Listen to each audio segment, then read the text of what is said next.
This is the news on top of the hour. Live from our studio in Georgetown. Kaieteur Radio, 99.1 FM. Good morning and welcome to this morning's newscast on Kaieteur Radio. I am Kevin Smith. Let's get to the news in detail. Limited human resources is the main reason that the Guyana shore base at Houston is unable to meet the demands in the country's oil and gas industry. This is according to the base's general manager, Sean Hill. A shore base is an onshore support facility that during drilling, development, maintenance, and producing operations provides services to the oil companies.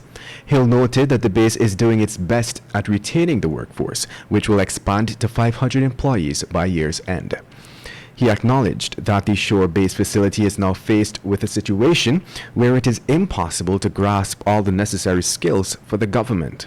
Meanwhile, another method for the base to adequately support the oil industry, Hill said, Guyana needs to expand its shore base capabilities outside of Georgetown.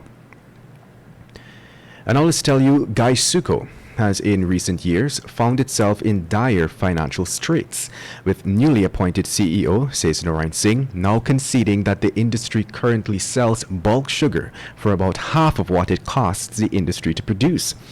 Compounding the situation, the three factories that Singh has been tasked with resuscitating, shuttered by the David Granger administration, are in fact now junkyards, the like of which the new CEO describes as Sanford and Son type facilities.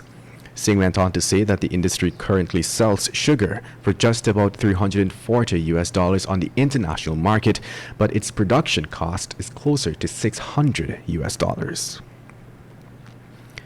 In other news, family members, including the parents, siblings, and children of Vanessa Lewis, yesterday protested in front of the New Amsterdam Hospital, calling for justice to be served for the deaths of Lewis and her baby.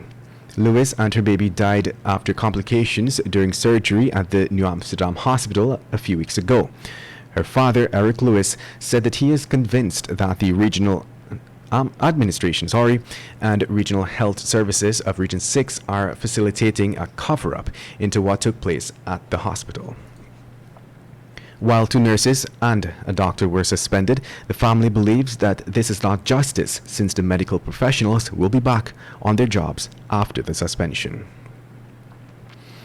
And now let's tell you, 2 of Kaieteur News security guards were yesterday remanded to prison when they appeared in court for allegedly killing 58-year-old Mohabir Singh, a homeless man.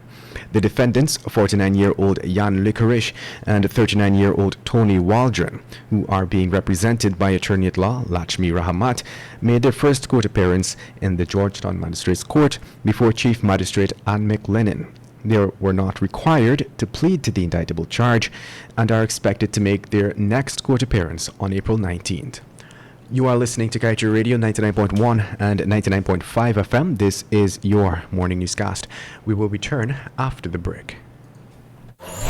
Digicel Prime Bundles just got better with 3 new apps. Watch more with PlayGo. Cheer more with Sportsmax. Read more news with Loop. Listen more with D-Music. Plus extra data. It's simply more bundled together. 51 gigabytes for 7 days for only $2,000. Live the experience with Digicel. Activate today on the My Digicel app. Welcome back. Let us continue with the news.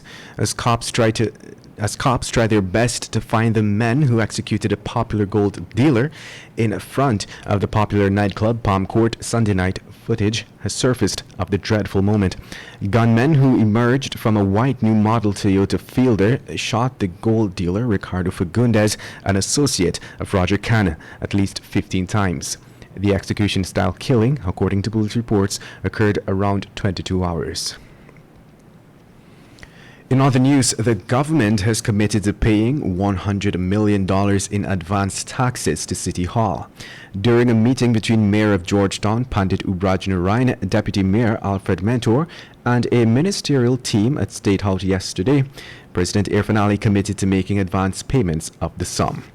President Ali and the group discussed a range of issues affecting City Hall, as well as ways of strengthening collaboration between the central government and the MNCC. And now let's tell you, within the next 3 months, farmers from Pomeroon Supernam will benefit from a state-of-the-art agro-processing facility that is currently being constructed by the Ministry of Agriculture's New Guyana Marketing Corporation. According to a statement from the ministry, the project is being executed at a tune of $60 million and will be located in a separate building adjacent to the Guyana School of Agriculture's Region 2 campus. The agro-processing facilities will function for both commercial production and product development for small and medium agro-processors. And finally, let's tell you the Ministry of Health yesterday reported the death of a 69-year-old man from Region 4 as the country's latest COVID-19 fatality. His death has been recorded as the 216th COVID-19 fatality. Guyana has seen a notable number of deaths from the virus being reported in the past 2 weeks, with a new case being recorded almost every day. In just 2 weeks, 15 deaths have been reported, and the only days in which deaths were not reported were March 12th and March 19th. 19 new infections were also recorded yesterday, increasing the cases to 9,668. Want value for your advertising dollar? Then place your ad